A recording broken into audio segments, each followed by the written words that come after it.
श्री शिवाय नमस्तुभ्यम। हर हर भोलेनाथ, जय महाकाल। दोस्तों, आपने कभी ना कभी अवश्य अनुभव किया होगा कि घर में ऐसा लगने लगता है कि मन ही नहीं लग रहा। कोई ऐसी शक्ति, दुष्ट आत्मा आपके साथ आपके घर में प्रवेश कर गई है। क्योंकि हमने देखा है कि कोई भी आता है, मुख्य द्वार अपना खोला, अंदर हुए और मुख्य द्वार अपन तुरंत नहीं लगाते हैं। और हमारे पीछे कौन सी ऐसी कभी अच्छी भी शक्ति आ जाती है, प्रवेश कर लेती है, कभी नकारात्मक ऊर्जा भी हमारे साथ प्रवेश कर लेती है। कई बार देखा है हमने, चप्पलें हम अंदर लेके आ जाते हैं, परिवार के कोई भी सदस्य चप्पलें अंदर लेके आ जाते हैं। चप्पलों के द्वारा, जूतों के द्वारा, कोई भी ऐसी अनावश्यक शक्ति जिसे हम पसंद नहीं करते, जो हमारे घर में हमेशा कुछ ना कुछ बुराई कर सकती है, वह हमारे घर में प्रवेश कर जाती है। ऐसे में हमारा घर में हमारा मन नहीं लगना, कोई भी परेशानी वाले अनुभव, कोई भी दुख वाले अनुभव हमारे को होते रहते हैं। जैसे बच्चे हमारी सुनना बंद कर देते हैं, अपने मन की करते हैं, घर में क्लेश होने लगता है। अच्छा भला सब कुछ चलता चलता कहीं परेशानी का अनुभव होने लगता है। अच्छा भला पैसा आ रहा था, कमाई चल रही थी, दुकानदारी अच्छी चल रही थी, कारोबार अच्छा चल रहा था, और उसमें कमी होने लगी, घाटा होने लगा। नौकरी चल रही थी, अचानक हमारे में से ही हमारे परिवार के सदस्य द्वारा ही गुस्सा किया गया और उसे नौकरी से निकाल दिया गया। ये स्थिति हर घर में कभी ना कभी अवश्य बनती है।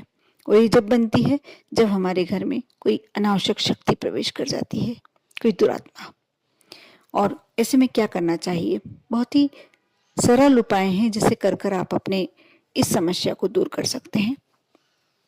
कई बड़े बड़े विद्वानों द्वारा, गुरु जी द्वारा ये बताया जाता है कि जिस घर में हल्दी का निशान बाहर लगा होगा, मुख्य द्वार पर लगा होगा, चाहे वो किस भी रूप में लगा हो, स्वास्तिक बनाया हुआ हो, या ओम लिखा हुआ हो, या आपके पंजे के निशान बने हुए हों, हल्दी का निशान जिस घर के बाहर मुख्य द्वार पर लगा होता है, उस घर में नकारात्मक शक्ति प्रवेश करने से डरती है। हल्दी हमारे शरीर के लिए एंटीबायोटिक्स ही नहीं है, बल्कि जो अनावश्यक शक्तियां होती हैं उन्हें भी बाहर रोक लेने के लिए बिल्कुल इतनी शक्ति रखती है हल्दी की, वह बाहर की बाहर नकारात्मक ऊर्जा को फेंक सके, बाहर की बाहर निकाल सके। इसलिए इस बात के लिए मैं हमेशा जोर देती हूँ, आप लोगों को कहती हूँ कि आप एक ऐसा दिन बना ले, अब गुरुवार का दिन, शुक्रवार का दिन, या आप रविवार को यदि घर में फ्री रहते हैं तो स्वास्तिक, सिर्फ कुछ नहीं करना है आपको।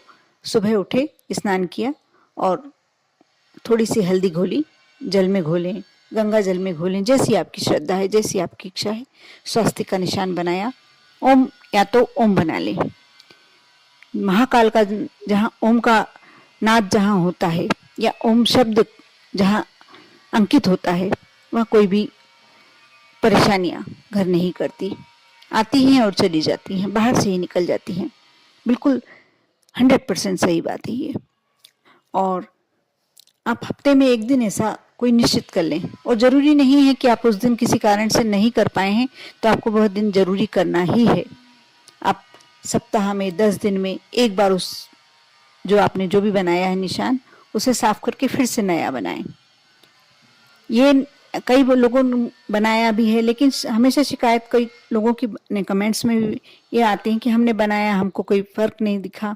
लेकिन जब आप बनाकर छोड़ देते हैं, भूल जाते हैं, फिर आपने उस बात को फिर से रिवाइज नहीं किया, डबल से आपने नहीं किया, तो वह शक्ति आपके पास से चली जाती है। फिर आपको परेशानियां दिखने लगती हैं, अनुभव होने लगती हैं, और आप फिर बाद में ये शिकायत करते हैं कि हमने किया लेकिन हमको कोई इसका अच्छा परिणाम नहीं मिला, कोई पॉजिटिव रिजल्ट्स नहीं मिले।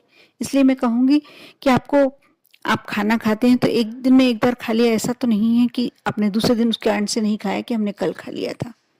खाना तो आपको डबल से खाना ही होगा। ये गुरु जी भी अपनी कथा में कहते हैं कि आप जब हर कार्य, प्रत्येक कार्य आप दिनचर्या के हिसाब से करते हैं, प्रतिदिन स्नान करते हैं, भोजन करते हैं, भगवान का नाम भी लेना जरूरी है, उसी प्रकार आपके जो नियम होते हैं, दैनिक जीवन की क्रियाएं होती हैं, वह भी आपको करना पड़ेगा, करना ही चाहिए। ये तो हुई कोई परेशानी दूर करने के लिए। जब आपके जीवन में परेशानी आ रही हैं, कोई हमेशा बीमारी ही बीमारी घर में रहती है, तो आप यह कार्य करेंगे तो साथ में लक्ष्मी का प्रवेश भी, धन का आगमन भी होगा। लेकिन उससे भी अच्छा धन का आगमन, आपको कोई कार्य में सफलता चाहिए, आपके बच्चे पढ़ाई कर रहे हैं, कैरियर बनाना चाहते हैं, या आप कोई जॉब ढूंढ रहे हैं, यदि आप विवाह के योग्य, आपके घर में बच्चे हैं, या आप स्वयं विवाह योग्य, आपकी आयु हो चुकी है और आपका विवाह नहीं हो पा रहा, तो बहुत ही सुंदर उपाय बताने जा रही हूँ, इसे अवश्य करिएगा।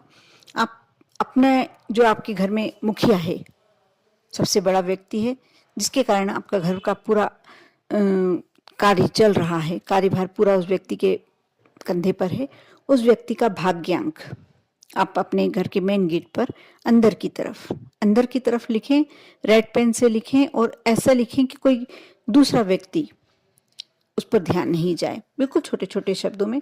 यदि आप ऐसा नहीं कर सकते तो छोटा सा एक कागज के टुकड़े पर लिखकर रेड पेन से, और उसे एक दरवाजे पर ऐसी जगह चिपका दें जहां कोई दूसरे व्यक्ति की नजर नहीं पड़ती हो। आप जब भी किसी विशेष कार्य के लिए निकले, आप जब अपने कार्य के लिए निकलते हैं, जैसे धन पैसा कमाने के हिसाब से निकलते हैं, दुकान के लिए निकलते हैं, तो उस पर छूकर निकलें, उसको अपने सीधे हाथ से छूकर और निकलें। उस व्यक्ति का भाग्य आपके परिवार के हर सदस्य के भाग्य के साथ काम करेगा। आपका जो बच्चा यदि अविवाहित है, उसका विवाह करना चाहते हैं, उसके यदि विवाह के लिए संबंध में निकल रहे हैं आप, तो भी आप उसे छू के निकलें। मन में ये कामना तो जब छुएंगे, जब आप सोच के ही निकल रहे हैं, तो मन में कामना तो आएगी ही कि मेरा ये कार्य होना चाहिए। आप देखना, आपको अवश्य 100% सफलता मिलेगी। अपने घर के बच्चों को भी आप ये कर सकते हैं कि जब कोई बड़ा एग्जाम करने, पढ़ाई तो करना ही होगा, बिना पढ़ाई में नहीं कहूँगी कि वह अपना कैरियर बना लेगा, लेकिन जब वह निकलने लगे और उस पर छू कर निकले, आप देखना कि उसका भाग्य तो, बच्चे का भाग्य तो अपनी जगह कार्य करेगा ही करेगा, लेकिन जब आप अपने घर के बड़े मुखिया के भाग्यांक को छूकर निकलेंगे, तो उसमें साथ में उनका भाग्य भी जुड़ जाएगा और आपका वह कार्य अवश्य सफल होगा। बहुत सरल उपाय है, लेकिन बहुत ही अचूक उपाय है।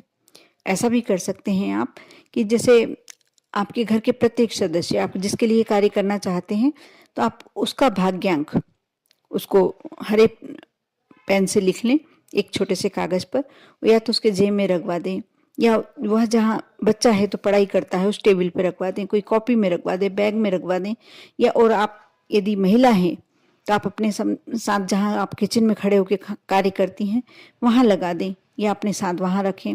जिसको सबसे ज़्यादा देर आप दिन भर में छूते हैं वो वहाँ रख दें। आप पुरुष हैं तो अपने पर्स में रख सकते हैं, बैग में रख सकते हैं, जैसे भी चाहें। अपना भाग्यांक भी आप लिख कर रख सकते हैं। साथ में आपके जो घर के मुखिया का भाग्यांक, वह तो आपके लिए कार्य करेगा ही, और आप अपना भाग्यांक भी जब अपने साथ रखते हैं तो आपका भाग्य प्रबल होकर और आपको सौभाग्य में बदल देगा। आपके जो भी कार्य, आपके जीवन में जो भी उलझनें चल रही हैं, जो भी आपके कार्य पूरे नहीं हो रहे हैं, वह होने लगेंगे। माँ लक्ष्मी की नज़र आपके ऊपर पड़ने लगेगी, क्योंकि जहाँ वही भाग्य होता है जहाँ महालक्ष्मी की नज़र पड़ती है। बहुत ही सरल उपाय है, आप ये करके अवश्य देखिए। और आप चाहते हैं कि माँ लक्ष्मी की कृपा आप पर बनी रहे, तो आप अपने घर के बाहर श्रीम शब्द हल्दी से, कुमकुम से, या जो भी सौभाग्यशाली चीज़ें होती हैं उससे लिख सकते हैं, चंदन से लिख सकते हैं। आप यह भी कार्य भी आप 10 दिन में एक बार, सप्ताह में एक बार, 15 दिन में एक बार इसका नियम बनाएं। आपको एक ही चीज़ लिखना है। आपने यदि ओम लिखा, वह भी आपके लिए कार्य करेगा। आपने स्वास्तिक बनाया तो वह भी आपके लिए कार्य करेगा। आपने श्रीम शब्द लिखा, वह भी आपके लिए कार्य करेगा।